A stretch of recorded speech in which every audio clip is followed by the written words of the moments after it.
Cœur sensible, bien sensible, un podcast sur les recherches de provenance en histoire de l'art, imaginé par Manon et Anna, dans lequel on vous présente une série d'enquêtes pour rendre visibles les objets derrière les vitrines, au service d'une relecture plus inclusive de l'histoire des biens culturels.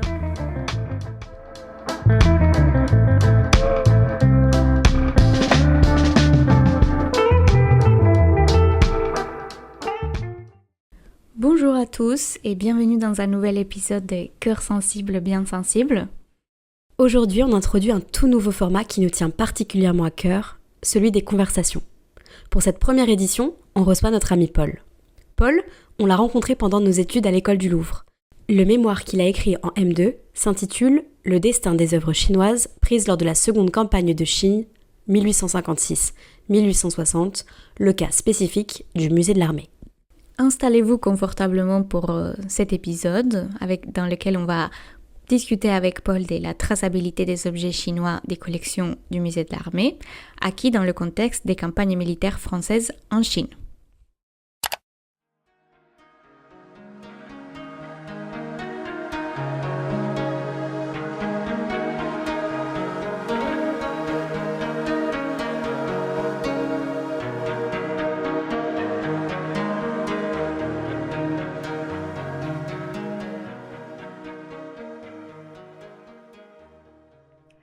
Salut Paul, merci d'être avec nous. Pour commencer aujourd'hui, comment te définirais-tu ? Tu te considères comme un historien de l'art ou comme un chercheur de provenance ? Je sais que c'est une question un peu compliquée, mais voilà, on est obligé de te la poser quand même. Bonjour Anna, bonjour Manon, merci beaucoup pour m'accueillir pour ce podcast. Donc oui, c'est une question vraiment difficile, je pense notamment parce que entre historien de l'art et chercheur de provenance, il y a un léger parallèle assez ténu. Pour moi, je dirais que en fait, quelque part, le travail de provenance est peut-être inhérent à celui d'historien de l'art. On peut considérer que un historien de l'art, quand il fait une recherche sur un objet, est toujours systématiquement amené à faire une recherche quelque part sur l'origine de l'objet, sur sa provenance. Et en même temps, de l'autre côté, pour un chercheur de provenance, il y a un moment donné où la question de la connaissance historique de l'objet matériel, tout le travail d'un historien de l'art est nécessaire et indispensable. Donc en fait, je dirais un peu entre les deux, peut-être enquêteur. La différence, peut-être notable entre les deux, je dirais que la chercheur de provenance a un devoir peut-être un peu moral ou quelque chose qui tient un peu de l'ordre de l'éthique dans sa recherche. L'historien de l'art n'est pas toujours confronté. Ça, c'est un peu le caractère inné de la recherche de provenance. On est toujours face à des objets très souvent à caractère sensible. Paul, est-ce que du coup tu te rappelles comment ce travail d'enquête a commencé ? Comment tu as eu l'idée de ton sujet de mémoire avec le musée de l'armée ? Et quelle problématique ou quelle hypothèse de départ t'a donné envie de commencer cette enquête ? Je dirais avant toute chose, c'est la passion pour l'art extrême oriental. J'ai eu une formation sur l'art extrême oriental, puis surtout une passion pour l'art japonais. Donc j'ai essayé de concilier ça avec la recherche de provenance durant notre master. Et c'était pas évident du tout parce qu'en fait c'est pas forcément un pays qui est sujet à ce genre de questions, même s'il existe des choses à ce sujet. Donc quand le musée de l'armée a proposé de faire une mission à notre promotion, j'ai tout de suite sauté sur l'occasion, notamment aussi parce qu'elle répondait à un autre critère sur lequel je voulais vraiment travailler, qui était assez important dans ma recherche, c'était le caractère sensible d'une collection. Je voulais qu'il y ait vraiment qu'il y ait vraiment une notion d'œuvre sensible, et là on est en plein dedans les collections du musée de l'armée qui sont rattachées au palais d'été, à la guerre de l'opium. Il y a vraiment un caractère très sensible. Et sur la deuxième question, qui était l'hypothèse de départ sur laquelle j'ai commencé à travailler, c'était assez simple, c'était de trouver des recherches bibliographiques qui ont déjà été faites précédemment, et là c'était assez surprenant. J'étais même assez choqué de voir que finalement, et je pense que c'est souvent ce qui arrive dans les recherches de provenance, quand on fait une recherche de ce type-là, il y avait quand même beaucoup de bibliographies, mais très peu, voire extrêmement peu, qui portaient exclusivement sur le sort des objets, le destin des objets pillés. Beaucoup de recherches historiques sur les événements, beaucoup de recherches sur l'enjeu diplomatique que ça a créé, mais presque aucune, si ce n'est même aucune d'ordre purement comme un mémoire ou une thèse qui est portée sur les questions des objets pillés, quoi.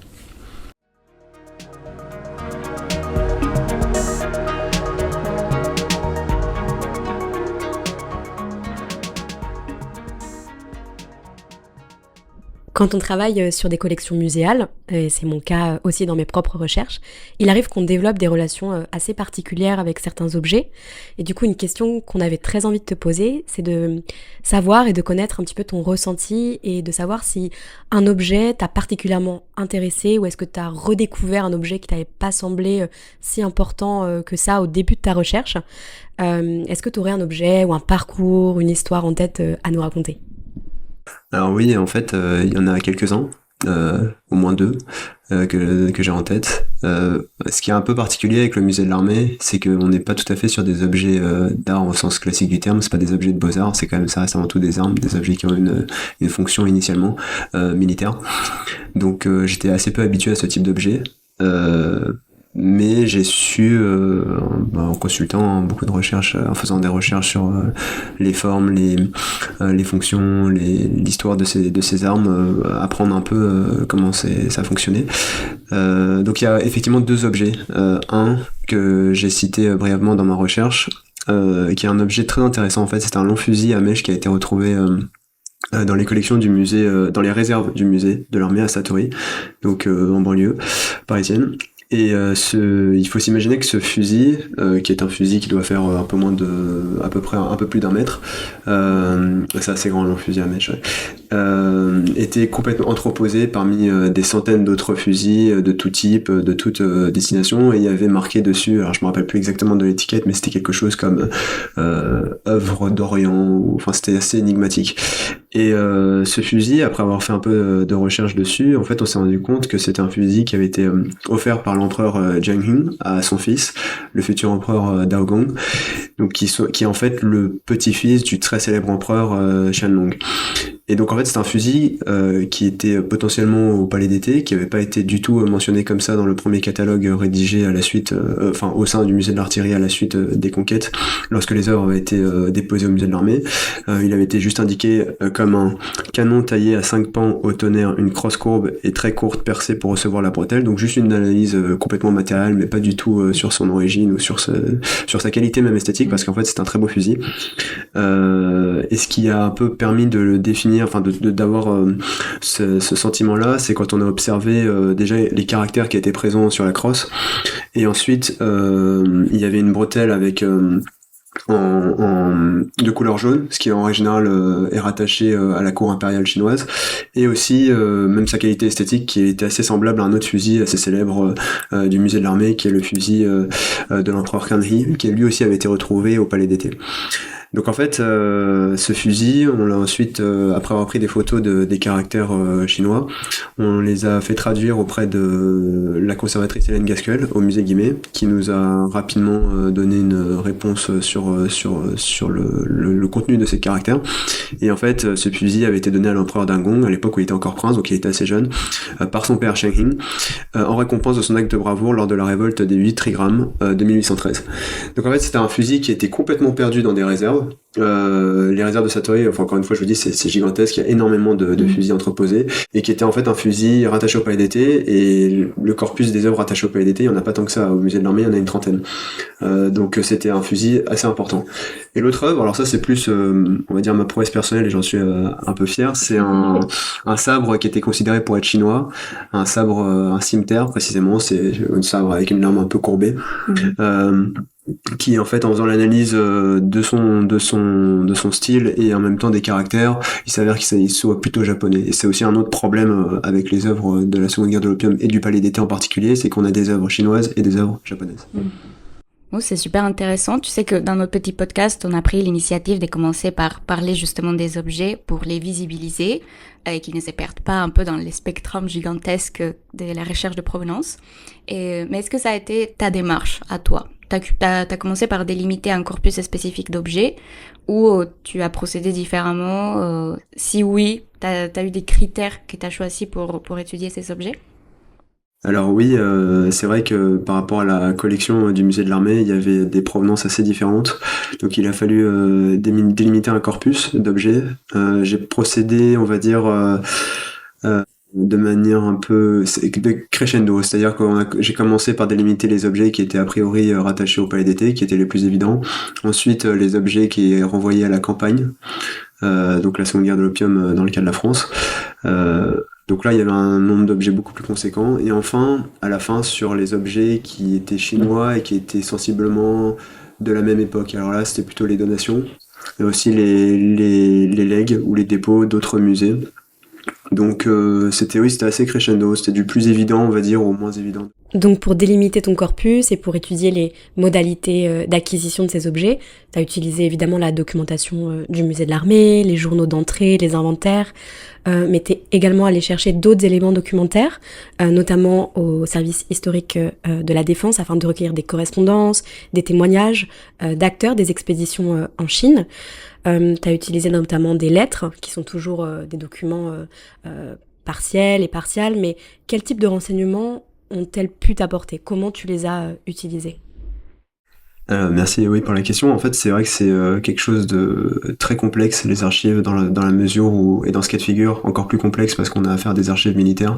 Donc en fait, c'est-à-dire que les lettres et les papiers intéressants qui portent sur le mouvement des œuvres, qui portent sur les œuvres en elles-mêmes sont déjà très ténus. Et ensuite, il faut les trouver parmi un nombre gigantesque de lettres qui portent sur les déplacements des troupes, sur les manœuvres qui vont être faites, les comptes rendus qui sont faits ensuite directement au ministère de la Guerre en France. Et très souvent, et c'est normal, hein, les militaires sont très affairés sur les questions de rationnement, sur des questions très pragmatiques et de logistique, plus que évidemment sur le sort des objets, ce qui se comprend assez bien, le sort des objets pillés. Néanmoins, parmi ces lettres, j'en ai trouvé quelques-unes, notamment c'était souvent une correspondance qui était faite entre le ministre de la Guerre et le général Cousin Montauban qui était en charge de l'expédition, sur les œuvres qui avaient été pillées. Il y avait été un compte rendu qui avait été demandé, donc j'ai pu trouver quelques informations.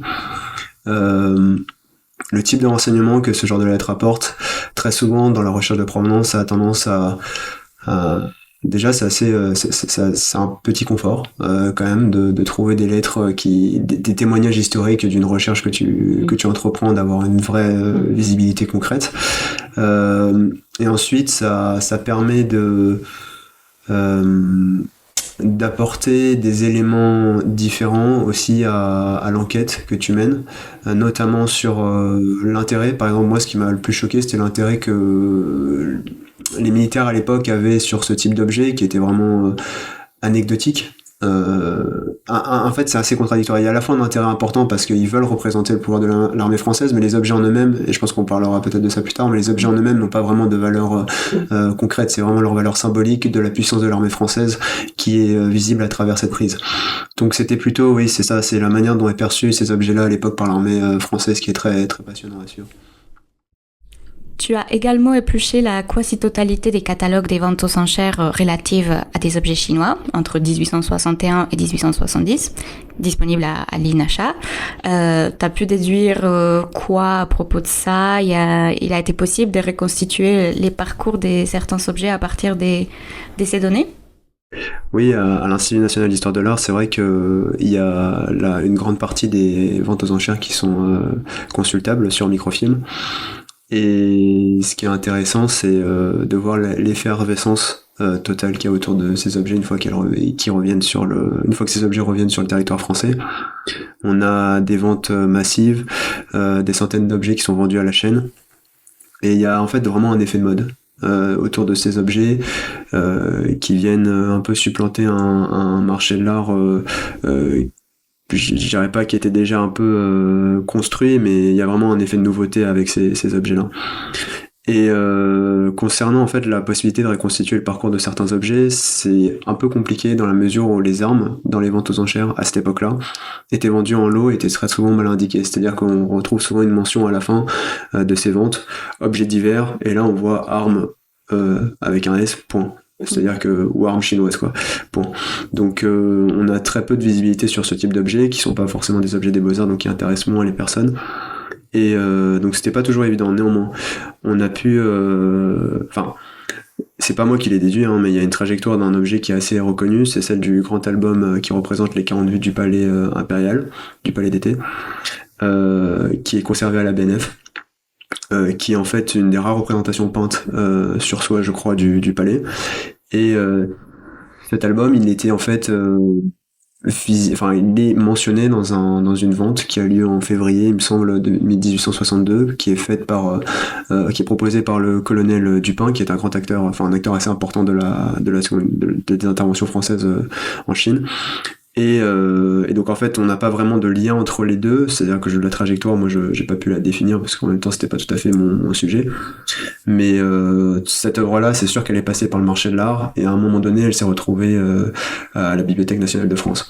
Et alors pour la petite histoire, je suis pas sûr, mais si vous allez vérifier sur le site de la Bibliothèque nationale de France, je l'avais fait l'année dernière, quand on regarde sur les provenances et les origines, c'est pas mentionné. Et encore, il y a un autre objet, alors ça c'est une selle japonaise et qui est maintenant au musée de l'armée, donc ça c'est plutôt une hypothèse qui a été faite parce que quand on a lu les descriptions entre les deux, entre le catalogue de vente et le catalogue du musée de l'armée, on a vu qu'il y avait une certaine correspondance iconographique matérielle entre les deux objets, donc c'était probablement cette selle-là qui avait été d'abord passée par le marché avant d'être achetée. Du coup, tu as déjà évoqué les armes, mais à cette période, sur le marché de l'art français, quels sont les objets et les typologies qu'on peut trouver majoritairement, et d'où proviennent-ils ? Alors, je me réfère à un livre qui a été écrit par Léa Saint-Raymond, À la conquête du marché de l'art, le pari des enchères, où en fait elle fait une panoplie des différents objets qui se trouvent sur le marché de l'art français avant l'arrivée de ce type d'objet chinois.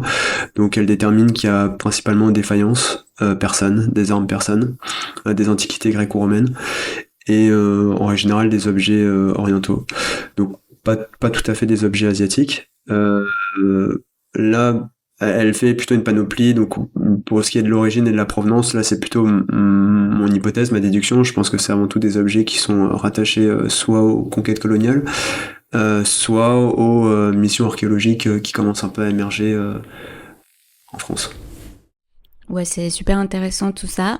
Et du coup, à quel moment tu vois que il y a quand même une arrivée plus grande, plus massive des objets asiatiques sur le marché de l'art français? Il y a un moment particulier dont tu voudrais nous en parler? C'est tout à fait en fait lié à aux premières arrivées. En fait, c'est presque plus lié au retour des soldats français que à l'arrivée massive des objets par les voies administratives qui sont directement liées, mais ça je pense qu'on en parlera peut-être plus tard, directement offerts à l'Empire français. Là, ce sont plutôt des arrivées par des soldats français qui vont ensuite revendre leur stock d'objets directement au sein du marché de l'art. Donc le moment précis, ça serait à peu près fin décembre, début décembre 1861, début 1862. Il y a une concentration des ventes aux enchères à partir de l'année 1862, 1863 et 4. Donc c'est là où il y a le plus grand nombre de ventes aux enchères.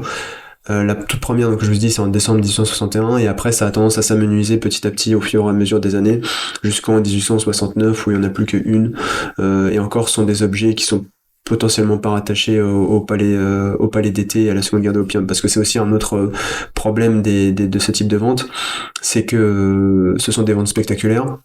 Donc très souvent ce qui a pu arriver dans ce type de vente, c'est-à-dire qu'il y a des objets qui sont effectivement rattachés au palais d'été, qui sont en fait des marchands qui récupèrent auprès de soldats des types d'objets, mais qui à travers la mention palais d'été, parce que souvent c'était nommé comme ça le catalogue de vente, c'est-à-dire lot d'œuvres issues du palais d'été.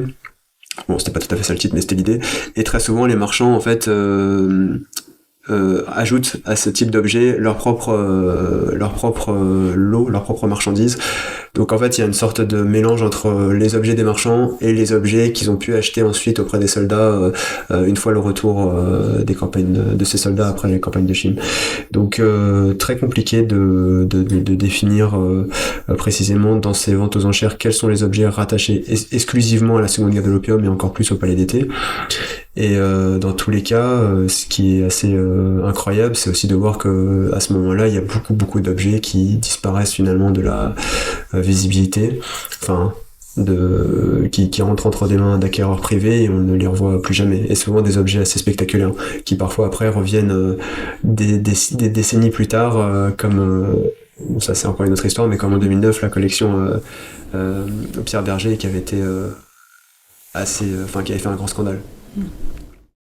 Évidemment, je connaissais l'histoire du pillage, du sac du palais d'été, mais je ne savais pas du tout que la mention de cette provenance pouvait apporter un certain pédigré aux objets à cette époque.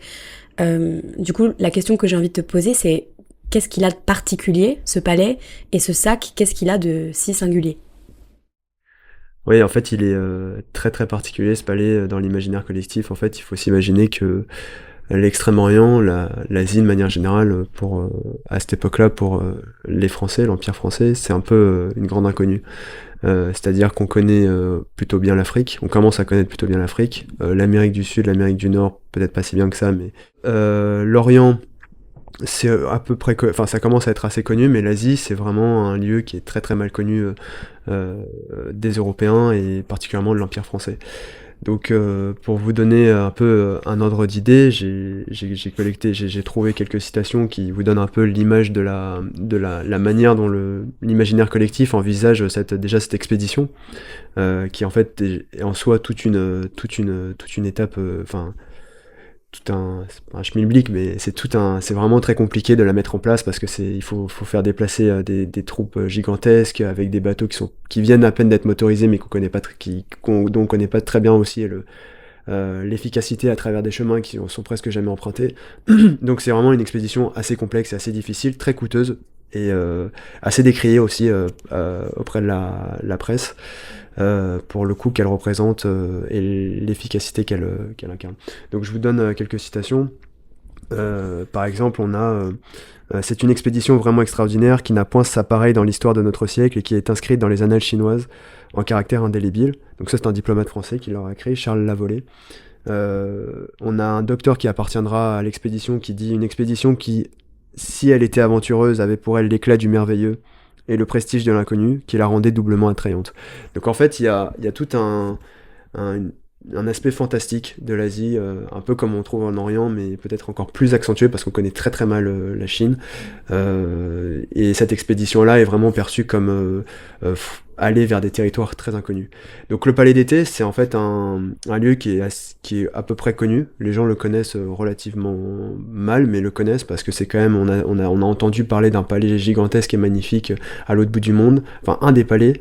Donc celui-là est légèrement connu, mais par contre il n'a jamais été vu ni représenté par les Européens. Donc on est encore une fois sur de l'ordre, enfin, c'est une question d'ordre. On est vraiment sur une notion de fantastique et de complètement imaginaire, parce que on s'imagine tout et n'importe quoi par rapport à ce palais dont on n'a jamais vraiment vu l'image.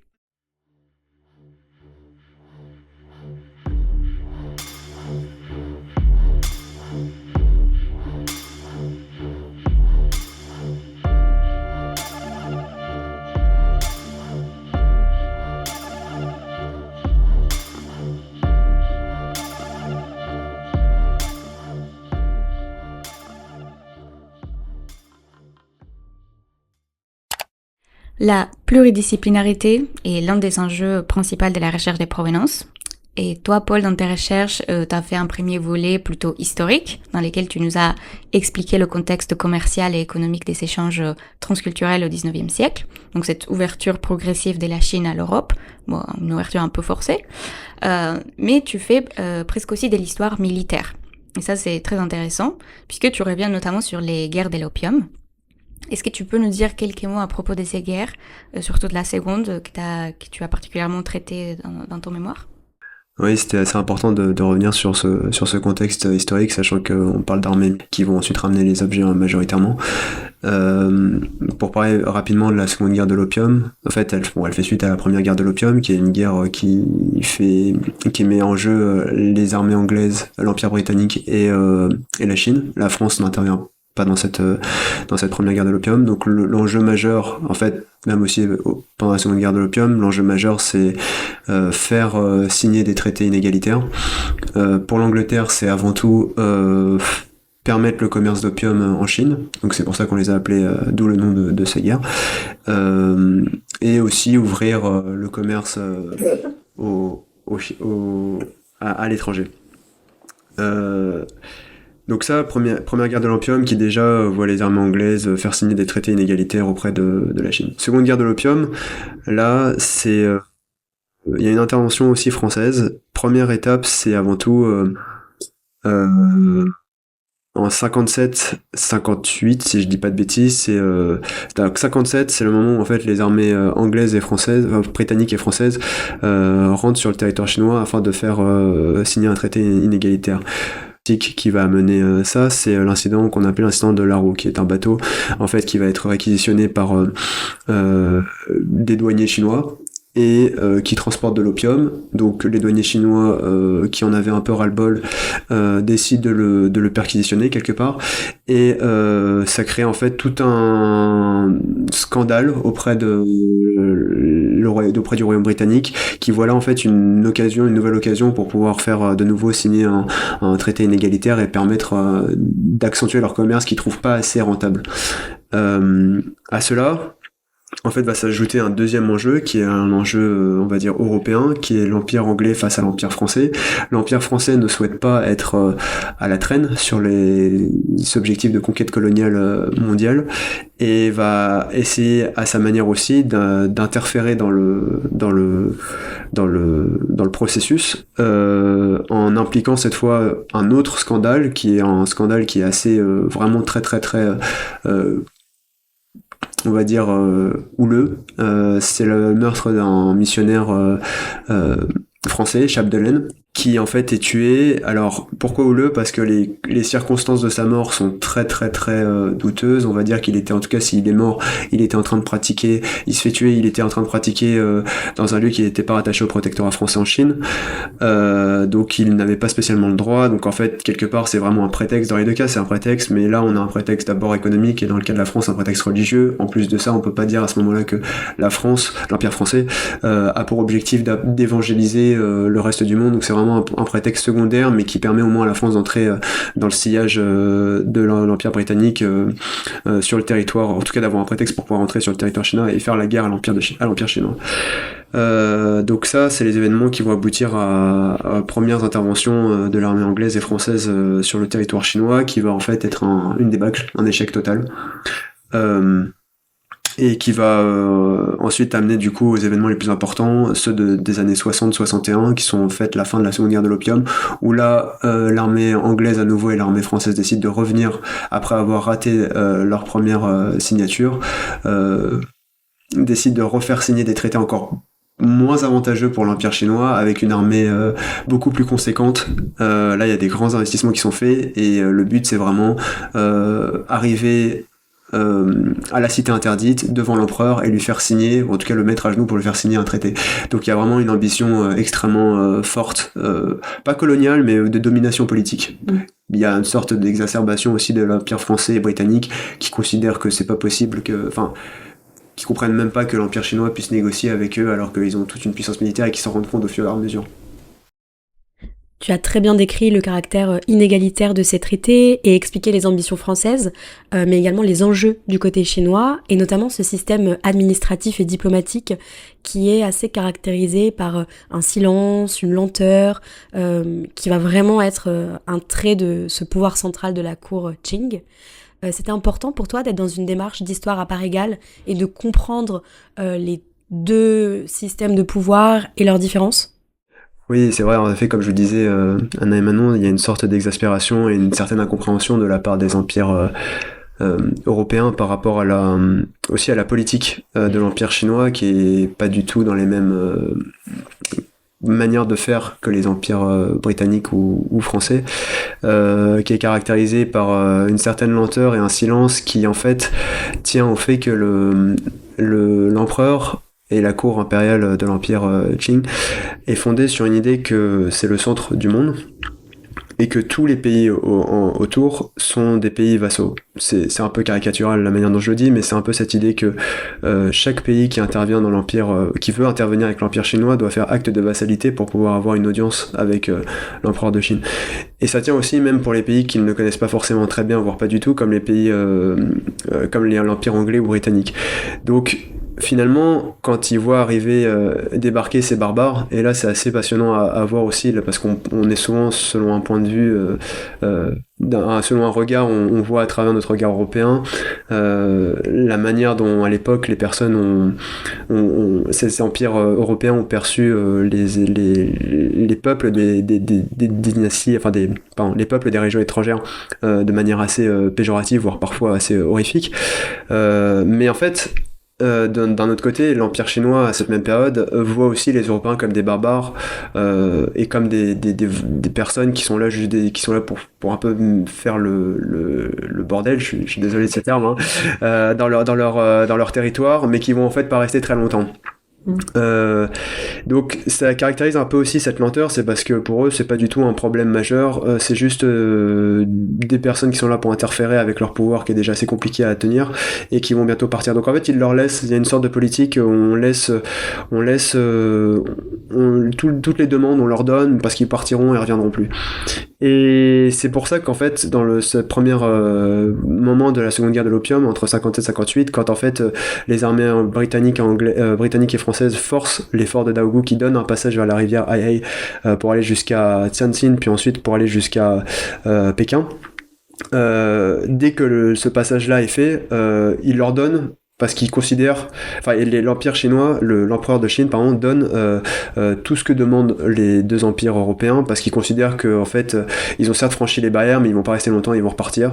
Et la ratification, qui doit se faire un an plus tard, en fait, elle ne viendra jamais. Sauf qu'en 58, ils se rendent compte que les armées anglaises et françaises reviennent sur le territoire de Chine, et que ça va être plus compliqué que jamais, donc ils renforcent énormément les défenses, et c'est là où il y a une débâcle de l'armée anglaise et française, et une incompréhension aussi, parce qu'en fait ils avaient signé un traité ensemble avec l'empereur de Chine, mais au niveau pour la ratification, finalement il n'y avait jamais eu de la part de l'empereur de Chine, il n'avait jamais envisagé de faire un traité de paix, c'était juste vraiment pour leur laisser. Donc tout ça va créer finalement une vraie incompréhension et le fait que il y a un système assez lent de la part de la cour Qing. Et donc oui, pour moi c'était effectivement très important de traiter de manière la plus égalitaire possible, sachant que j'ai pas forcément accès à beaucoup de ressources chinoises, donc on n'a pas tout le versant chinois, mais d'avoir vraiment un aperçu des deux forces en question, c'est-à-dire les armées européennes et l'empire de Chine, et voir comment chacun évolue à sa manière par rapport à son opposant. Ça, c'est vraiment très très intéressant ce dont tu viens de parler, et on peut aussi donc rappeler cette pluridisciplinarité qui nous tient tellement à cœur, et comme nous, avec le premier épisode du podcast, on a cherché à faire dans le cadre de l'enquête de la restitution des Ouïghours de la BNF à la Corée du Sud, pardon, du retour. Tu as dû également t'intéresser à la question du droit de la guerre, et tu l'as même fait dans les moindres détails, notamment dans le cas du palais d'été. Donc tu pourrais nous en parler un petit peu de pourquoi est-ce que c'est important de comprendre ce contexte juridique exactement. Donc, tu l'as déjà un peu expliqué, mais voilà, de revenir un tout petit peu plus en détail sur ce sujet. Oui, merci pour c'est une très belle question, ça, Anna.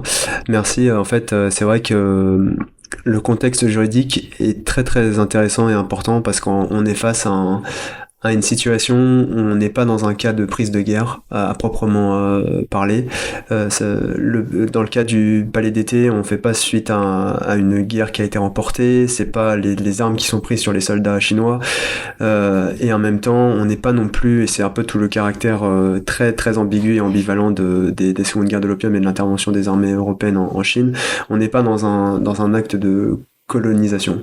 C'est-à-dire que c'est pas l'objectif de ces armées-là et de l'empire anglais et français à terme, ça n'a jamais été de coloniser la Chine, parce que c'est trop compliqué, ils le savent, ils en ont bien conscience, ça a été montré dans plusieurs recherches, le but était vraiment de faire signer des traités inégalitaires et d'avoir la main mise sur les ressources de la Chine, mais pas sur le système administratif, parce que c'était impossible. Et donc, en fait, le palais d'été incarne un entre-deux, c'est-à-dire qu'il y a à la fois une sorte, je dirais pas d'acte de colonialisme, parce qu'ils ont, dans tous les cas, rien ne justifie un pillage de cette sorte, mais il n'y a aucun droit qui permet légalement de comment dire, pas de critiquer, mais de condamner cet acte, parce que finalement, il n'y a pas de loi précise qui le prend en compte. Certaines lois étaient adressées pour le pillage de guerre, donc sur un champ de bataille, mais là c'est pas le cas, c'est vraiment un palais où on rentre dedans dans une demeure en plus qui est pas tout à fait privée, donc c'est pas non plus de l'ordre du privé, c'est plus quelque chose qui appartient on va dire à l'Empire de Chine, à l'empereur, donc c'est plutôt de l'ordre public, donc c'est vraiment, je dirais pas qu'il y a un flou juridique parce que c'est pas vraiment le cas, mais on est dans une situation tellement complexe qu'il y a rien il y a aucun loi ouais c'est ça, il y a aucun texte juridique qui permette vraiment de neutraliser cette situation. Et en tout cas, c'est aussi, mais après, c'est là où ça devient assez fascinant, c'est que les soldats, ce sont avant tout des êtres humains, ils savent très bien ce qu'ils font. Le général Cousin Montauban, c'est explicitement dit par le comte d'Hérisson qui l'accompagne, qui est un peu on va dire son preneur de notes, son secrétaire, le dit dans son écrit, il le voit que le cousin Montauban ferme les yeux sur cet acte parce qu'il le couvre, mais en même temps il sait que c'est immoral de le faire. Donc il y a tout un aspect moral aussi qui rentre en compte, et les soldats le savent bien qu'ils ne peuvent pas faire ça, mais en même temps ça fait partie ils le envisagent comme quelque chose de alors ça c'est peut-être plus vrai pour l'armée anglaise, mais comme quelque chose de nécessaire à la contribution de guerre, qui est lié à la contribution de guerre, c'est-à-dire qu'en fait on doit aussi payer les coûts que représente ce genre d'expédition par le pillage. Et ça c'est plutôt bien réglementé dans les lois anglaises. En France, c'était beaucoup plus ambigu. Quelque chose que j'ai trouvé particulièrement intéressant en te lisant, c'est à quel point tu montres comment, après le sac du Palais d'été, les Français et les Anglais ont fait de leur camp un marché d'œuvres d'art pillées à ciel ouvert. Des objets sont vendus sur place lors de ventes aux enchères, et d'autres sont rapportés par des officiers français. Certains d'entre eux sont même apportés à l'empereur Napoléon III. Est-ce que c'est bien ça ? Et qu'est-ce que Napoléon III va faire de cette collection ? Comment les objets chinois de cette période vont ensuite être divisés entre différents lieux de conservation ? Ouais, ça c'est une question majeure qui est très intéressante, et en fait au final qui est assez centrale dans ma recherche, et là où j'ai pas finalement trouvé tant que ça d'informations. Parce qu'effectivement en fait sur les décrets ministériels, tout ce qui est administratif de l'Empire, ça n'a pas été forcément évident de savoir exactement comment ça s'est passé. Donc effectivement, oui, il y a bien des objets qui sont rapportés et qui sont offerts à l'empereur, ou en tout cas à l'impératrice, qui vont amener la création du salon chinois à Fontainebleau. Et donc ce qui fait de cette collection majoritairement, c'est qu'il va... Je pense que dans l'ordre, je crois que, parce que c'est pas toujours très évident de savoir si c'est offert directement à l'impératrice ou si c'est à l'empereur à qui les œuvres ont été offertes et ensuite données à l'impératrice.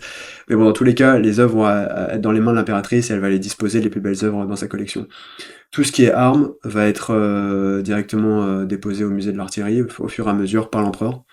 Des objets qu'il a reçus, parce qu'il y a aussi des objets qui étaient adressés directement au musée de l'artillerie.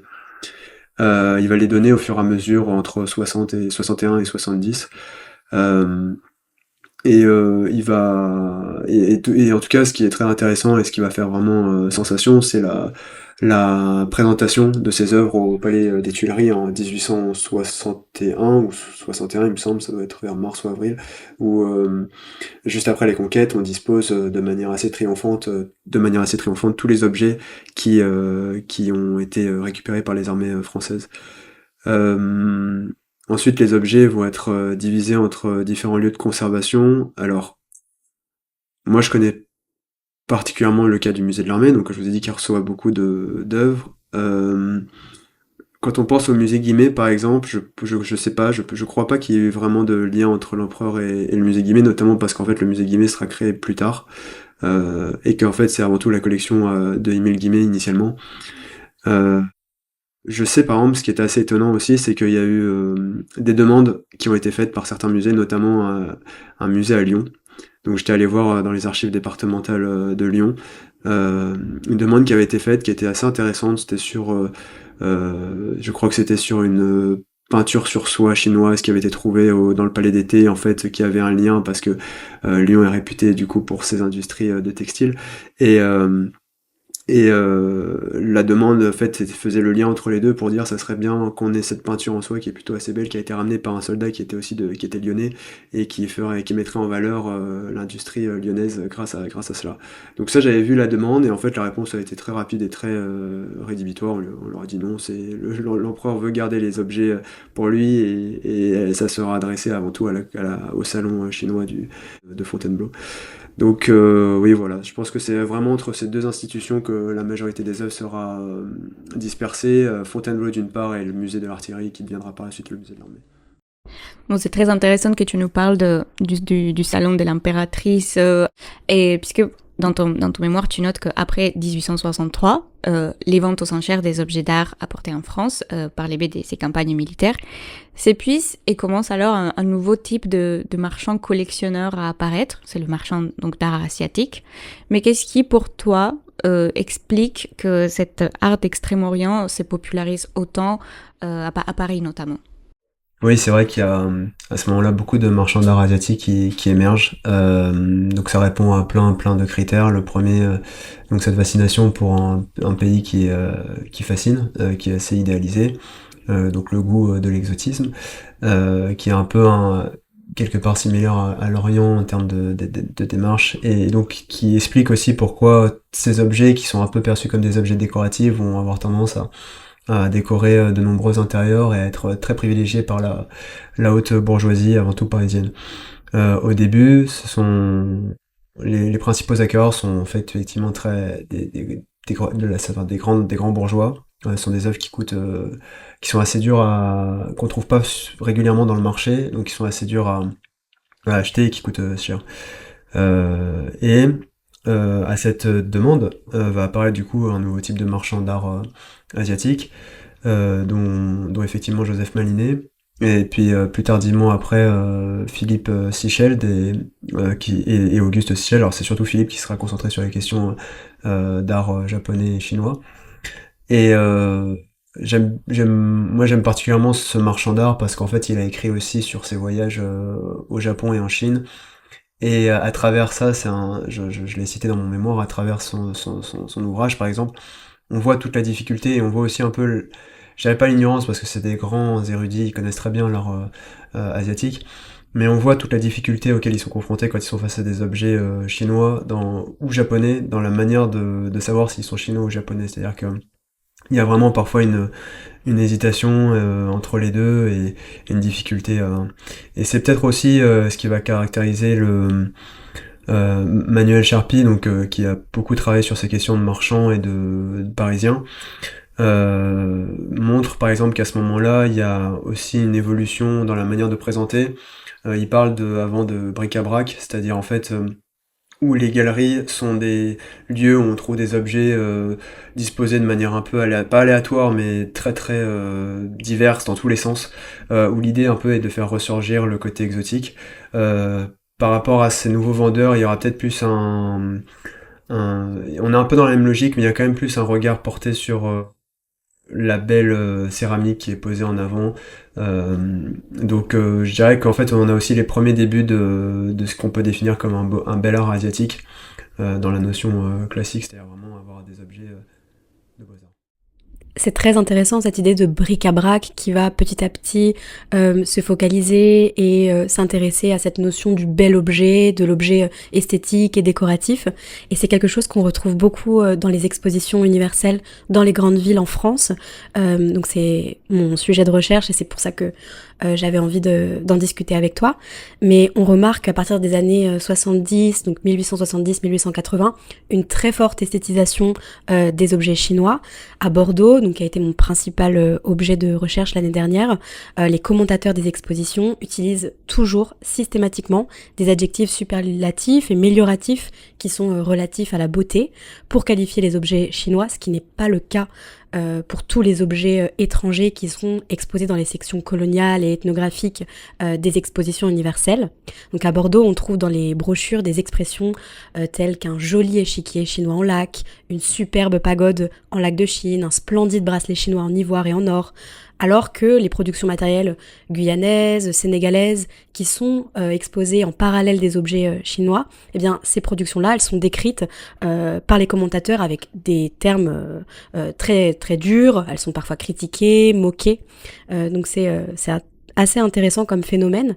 Et la chercheuse Catherine Pagani, qui est une chercheuse qui a étudié plutôt sur le contexte britannique, a consacré tout un article à ce phénomène et elle a montré que les productions matérielles chinoises au Royaume-Uni, elles étaient louées alors que la population elle-même donc la population chinoise était considérée comme les autres populations colonisées et perçue comme, je cite, entre guillemets, une race inférieure. Et donc on a vraiment une vision paradoxale et dichotomique, mais qui va servir au Royaume-Uni et je pense en France également, les enjeux commerciaux de l'époque, qui est que les productions chinoises, elles sont amenées en Europe et qu'on va les apprécier, les considérer presque avec plus de goût que les Chinois eux-mêmes. Donc c'est une idée extrêmement problématique qui doit être commentée, analysée et remise évidemment dans le contexte, mais j'ai trouvé que c'était quelque chose que tu montrais très bien et qu'on comprenait grâce à ton mémoire, particulièrement ce tournant des années 1860 et à quel point les marchands parisiens se sont emparés de ce phénomène-là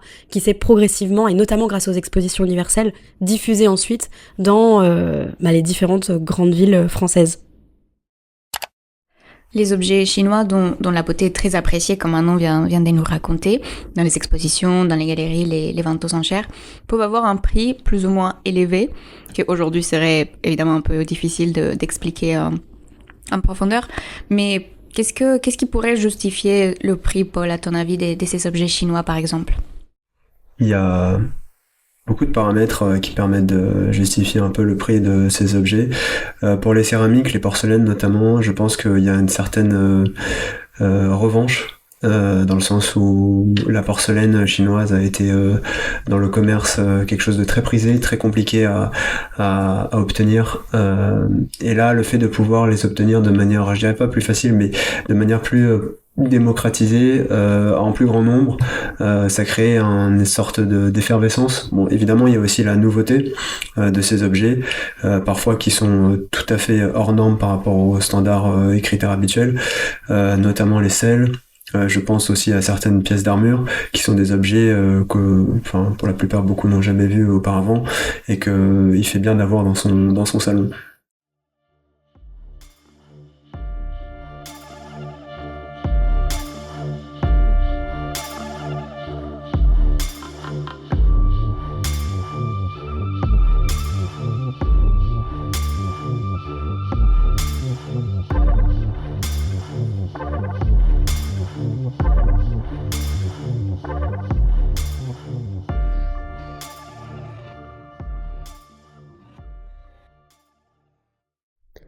Donc tu nous as parlé des grandes collections d'art extrême-oriental en France, du Musée national des arts asiatiques Guimet, du musée Czarnowski, de Fontainebleau aussi.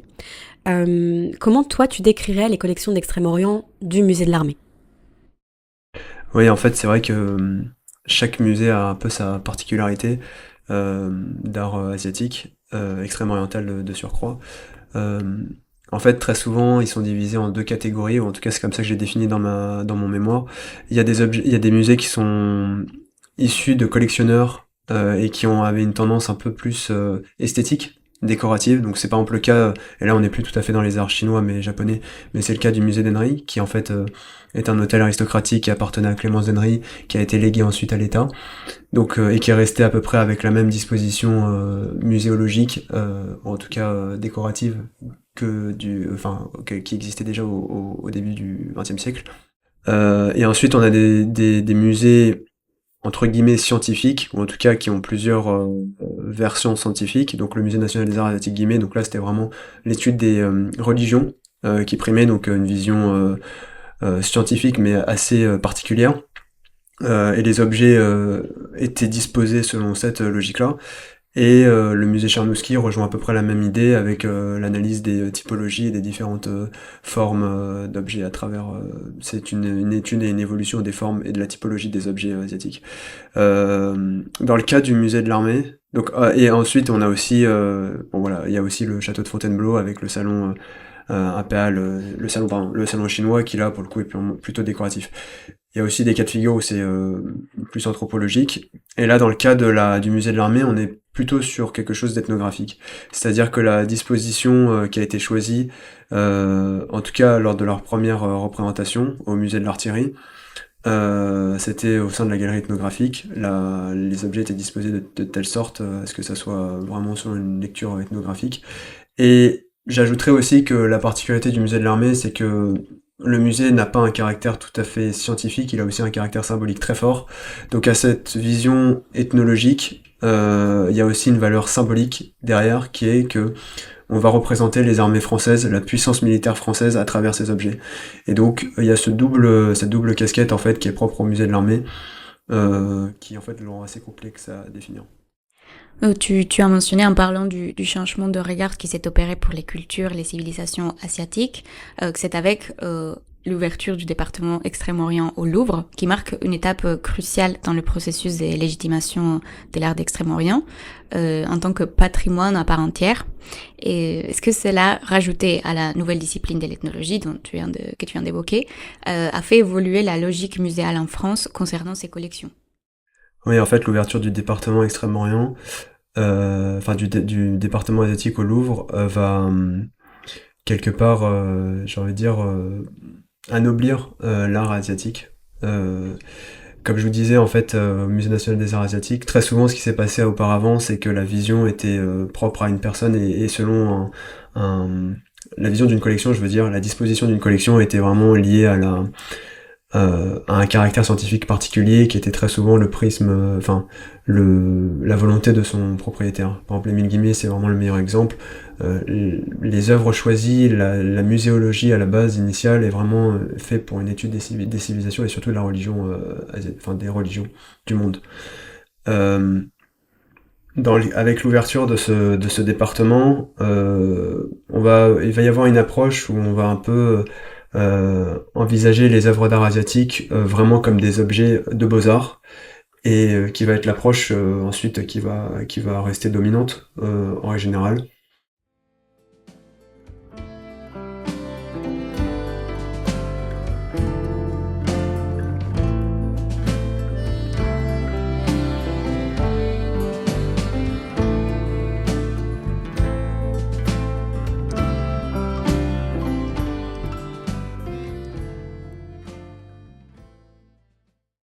Cette conversation a été vraiment très intéressante pour nous, Paul. Moi, je connaissais vraiment très peu à ce sujet, donc je suis très contente d'en savoir davantage et avec tes propres mots.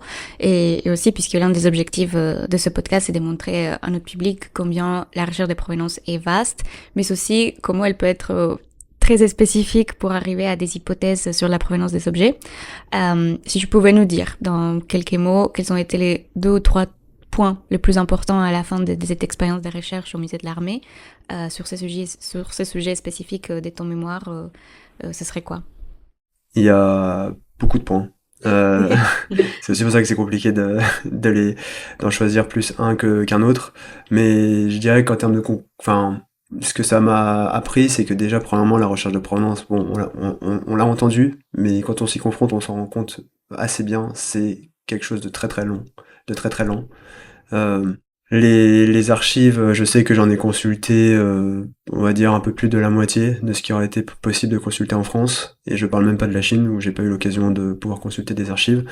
Donc en fait, c'est un travail de fourmi, enquêteuses quoi. C'est-à-dire que on avance petit à petit et on essaye de trouver de nouvelles pistes pour les personnes qui viendront peut-être après. Aussi, ce que j'ai pu comprendre et ce qui m'a vraiment surpris, c'est que ça, c'est par rapport à la recherche de provenance d'œuvres d'art asiatiques, c'est moins mis en valeur que d'autres recherches de provenance. C'est pas mal ou moins bien, mais c'est juste que c'est quelque chose qui est moins présent peut-être dans la perception générale de ce qu'est la recherche de provenance. Donc aussi, ça rend la recherche peut-être parfois un peu plus difficile parce qu'il y a moins de chercheurs, moins de personnes qui s'intéressent à ce genre de questions. Et pour le palais d'été, encore une fois, je le disais au début, mais j'étais vraiment très surpris de voir qu'il n'y avait vraiment strictement aucune recherche universitaire d'ordre de mémoire ou de thèse qui avait été faite sur le sujet auparavant. Il y en a beaucoup sur l'architecture, sur les beaux-arts ou quoi que ce soit, mais en tout cas, voilà, donc je dirais ça, c'est à peu près ouais, les 2 points que je trouve assez importants. Quelque chose dont on n'a pas vraiment parlé encore, mais voilà, qui est très intéressant et qui est éminemment important quand on parle d'objets sensibles et pillés, ce sont les potentielles demandes de restitution, donc dans ton cas de la part de la Chine, notamment pour des objets issus du sac du Palais d'été, dont tu as pu montrer parfois voilà, une provenance problématique. Comment expliques-tu cette absence de revendication officielle et ces demandes de restitution officielles de la part de la Chine ? C'est la question à 1 million d'euros. Alors pourquoi il y en a pas? Il y a beaucoup de raisons, qui sont vraiment des raisons hypothétiques, qui sont pas du tout des raisons affirmées, parce qu'il est certain que la Chine a construit son discours national autour de cet acte. C'est quelque chose qui revient assez fréquemment. Je sais plus si c'était l'année dernière ou il y a 2 ans, il y avait eu lors du Nouvel An chinois toute une mise en scène autour pas du pillage, mais en tout cas du mal qu'avaient pu faire les armées occidentales auprès de la Chine. Le siècle de l'humiliation, qui est le terme qu'on donne en règle générale à cette période où les États européens se partagent la Chine, est encore quelque chose d'assez ancré dans le discours national chinois. Et on retrouve fréquemment, je me rappelle, j'étais tombé, je la cite dans mes recherches, sur une vidéo qui avait été faite où en fait c'est une sorte de mini-série qui a été créée. Je sais pas si vous avez pu la ouais, vous l'avez vu. C'est assez impressionnant. C'est assez bizarre, mais c'est une série où en fait oui, une sorte de vase anthropomorphe prend vie et veut absolument retourner en Chine. Et ça en fait c'est pas valorisé par le gouvernement, mais en tout cas c'est vraiment quelque chose qui est dans l'ordre des dans la culture populaire. C'est ça, c'est quelque chose qui est visible. Donc en fait les raisons après pourquoi il n'y a pas de revendication officielle, une des raisons qui est donnée, c'est que ça serait en fait de la part de la Chine une forme pas d'infériorité en fait politique de demander à la France de restituer des objets. Ça c'est une des raisons. Moi j'y crois moyen. Je suis pas trop convaincu par cette raison. Je pense que il y a des recherches qui ont été faites par des chercheurs chinois sur les objets, c'est assez fréquent, mais ça va probablement peut-être tomber un jour cette demande de restitution et elle sera tout à fait légitime. Tu finis ton mémoire avec une citation très pertinente pour ton sujet. Donc, un jour viendra où la France, délivrée et nettoyée, renverra ce bouton à la Chine spoliée. Tu voudrais nous dire un dernier mot pour clôturer cet épisode ? Oui, je pense que Victor Hugo avait bien raison de dire cela ainsi, et ce malgré tous les détracteurs qu'il a pu avoir à son époque pour cette prise de position. Et ces mots qui sont gravés sur les portes d'entrée du Palais d'été désormais. En fait, je trouve qu'elle nous rappelle finalement un peu le sentiment qu'on a parfois de justice ou d'injustice qui est créée à chaque fois avant toute recherche de provenance, et que quelque part après toutes les démarches administratives, toutes les recherches documentaires, etc. Ce qui avant tout appelle une recherche de provenance, c'est toujours un sentiment de vouloir réparer quelque chose dans le passé et de vouloir restituer l'histoire comme elle devrait être, tout en réparant vraiment une certaine forme d'injustice. Donc il y a toujours un devoir éthique qui est au premier niveau dans une recherche de provenance.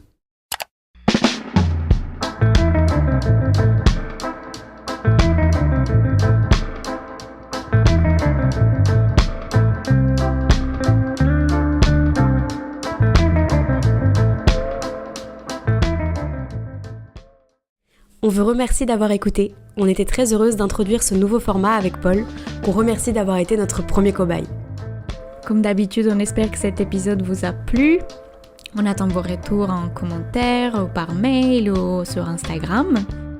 Nous, on vous dit à la prochaine. Prenez soin de vous.